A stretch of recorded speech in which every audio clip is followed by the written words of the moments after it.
Best varicose veins చికిత్సనే పొందండి. నొప్పి లేని చికిత్స కోసం సంప్రదించండి ఎబిస్ హాస్పిటల్.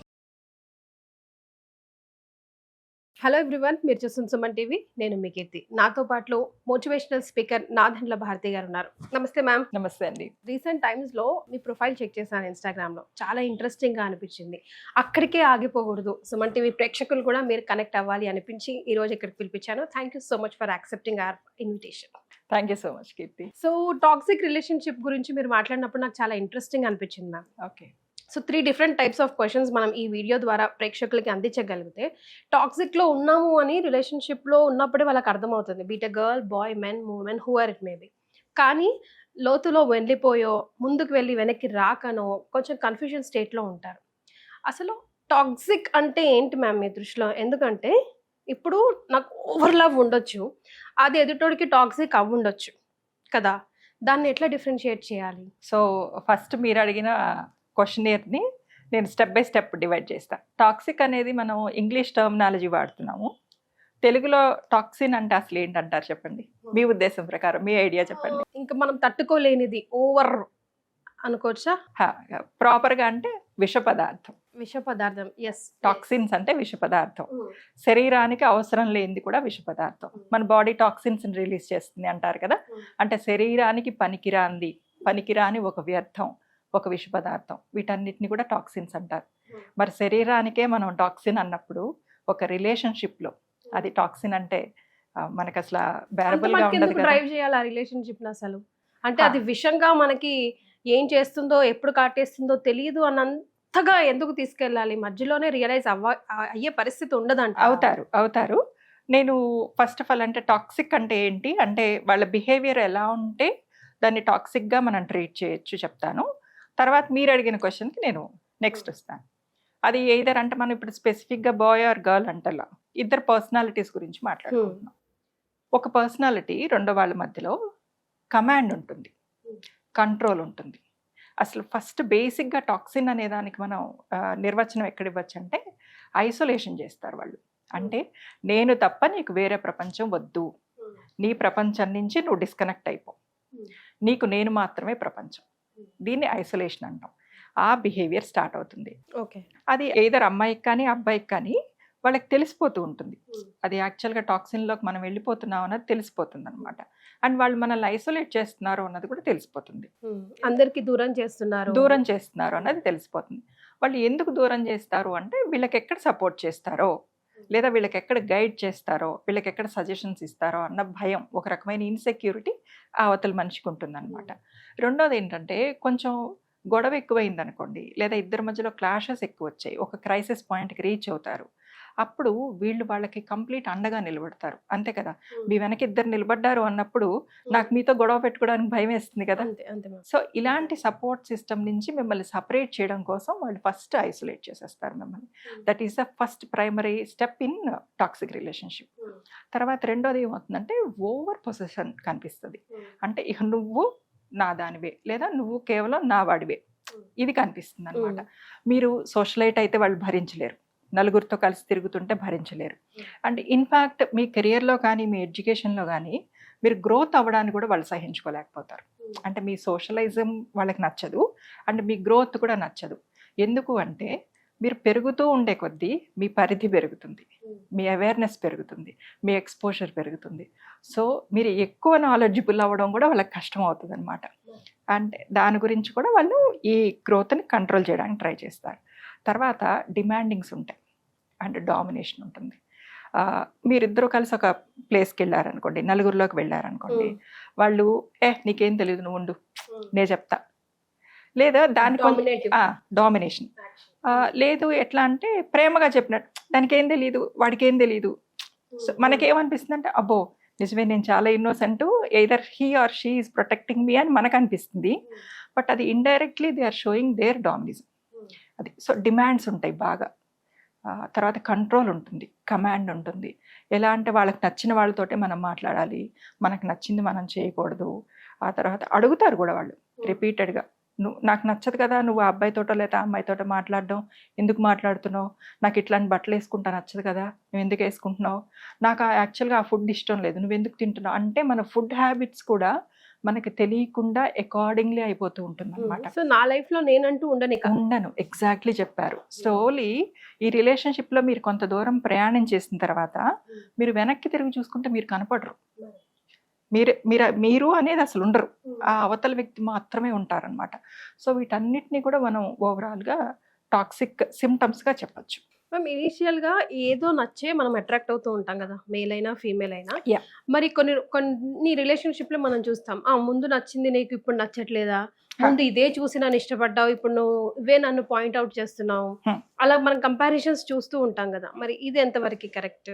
నేను మీకు దానికి ఒక ఎగ్జాంపుల్ చెప్తా చూడండి. మీకు లడ్డు అంటే ఇష్టం కదా, పెళ్లిలోనో లేకపోతే ఏదైనా ఒక పార్టీకి వెళ్ళినప్పుడు మీరు ఒక లడ్డు తింటారు, అది ఇష్టం.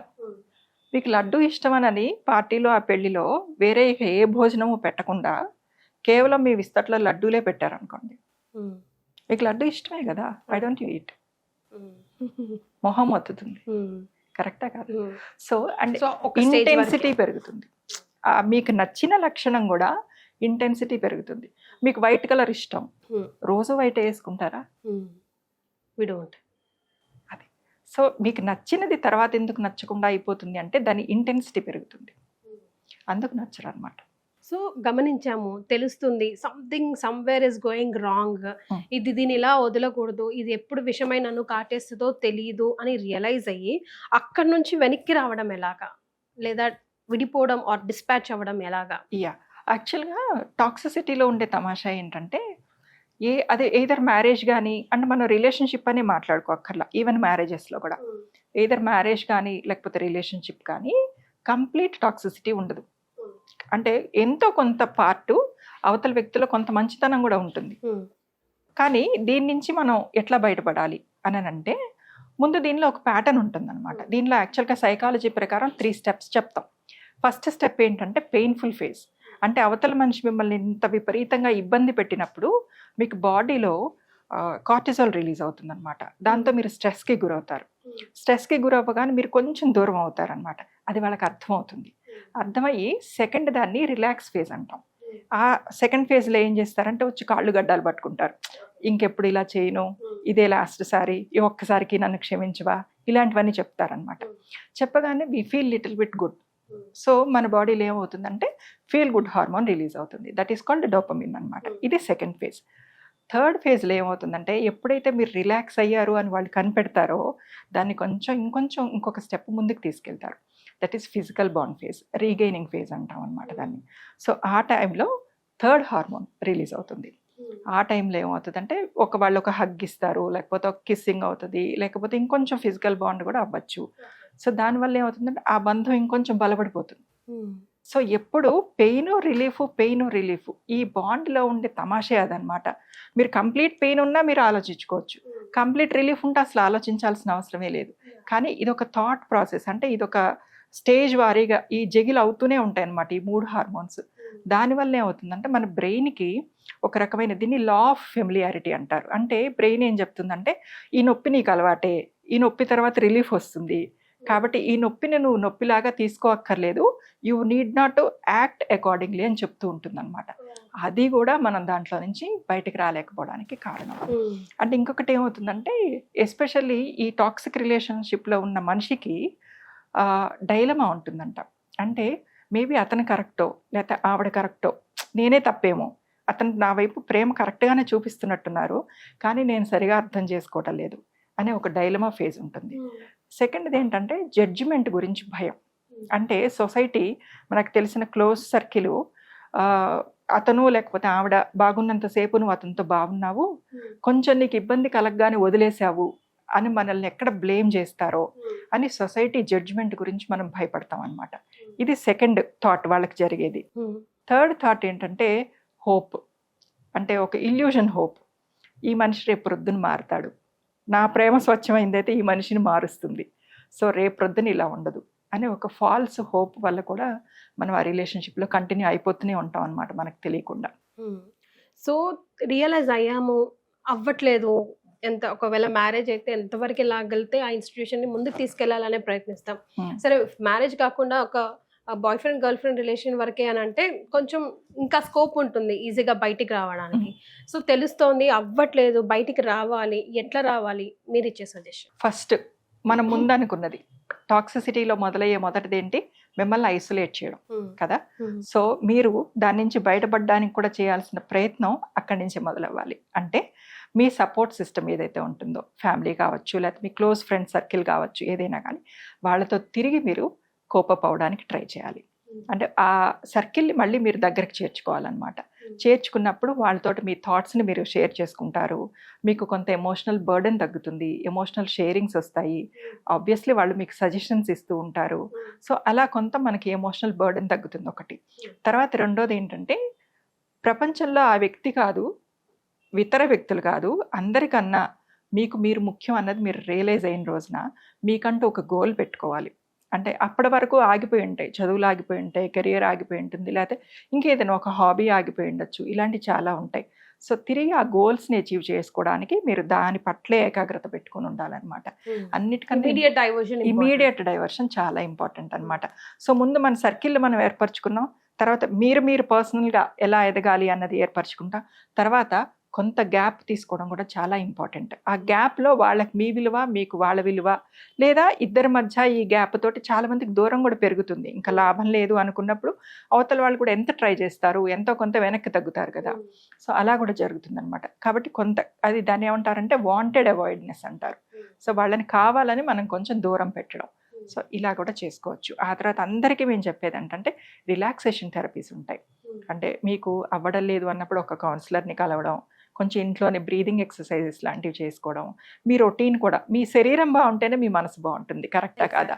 సో మీరు కొంచెం మార్నింగ్ వాక్స్కి వెళ్ళడం, ప్రకృతితోటి కొంచెం సేపు కలిసి ఉండడం, ఇంట్లో ఏదైనా పెట్స్ ఉంటే కాసేపు పెట్స్ తోటి ఆడుకోవడం, ఇలా వీటన్నిటి వల్ల కూడా మీ మనసులో ఎదుటి వ్యక్తి వల్ల మనకు ఒక ఫీల్ గుడ్ హార్మోన్ వస్తుంది అనుకున్నాం కదా, ఆ ఫీల్ గుడ్ హార్మోన్ వీటన్నిటి వల్ల కూడా వస్తుంది. ఎప్పుడైతే when you feel good, then obviously ఆ టాక్సిసిటీ నుంచి కొంచెం మీరు బయటికి రావడానికి ట్రై చేస్తారు కదా. అండ్ డే బై డే మీరు స్ట్రాంగ్ అవుతూ ఉండే కొద్దీ ఆ బంధం ఇంపార్టెన్స్ తక్కువ అని మీకే తెలిసిపోతుంది అన్నమాట. So at the end of this video, toxic అయినా నాన్ టాక్సిక్ అయినా ఏ రిలేషన్షిప్ అయినా మనకి ఏదో ఒక రకమైన lesson, beat a good or bad, నేర్పించే వెళ్తుంది. ఆ లెసన్ని మీరు ఎంతవరకు మీ నెక్స్ట్ లైఫ్కి, నెక్స్ట్ డేస్ ఆఫ్ యువర్ లైఫ్కి అప్లై చేసుకొని how do you get on it అన్నది చాలా ఇంపార్టెంట్ కదా మ్యామ్. ముందుకు వెళ్ళడం ఇంపార్టెంట్. ఎగ్జాక్ట్లీ. అంటే మన జీవితంలోకి వచ్చే ప్రతి పరిస్థితి, ప్రతి మనిషి కూడా మనకు ఒక పాఠం నేర్పే వెళ్తారు. ఆ పాఠం నుంచి మీరు కింద పడిపోయారా, పైకి లేచారా అన్నది మీ choice. You have to get over it at any cost, అంతే కదా. Yes. Thank you so much for joining us. Thank you.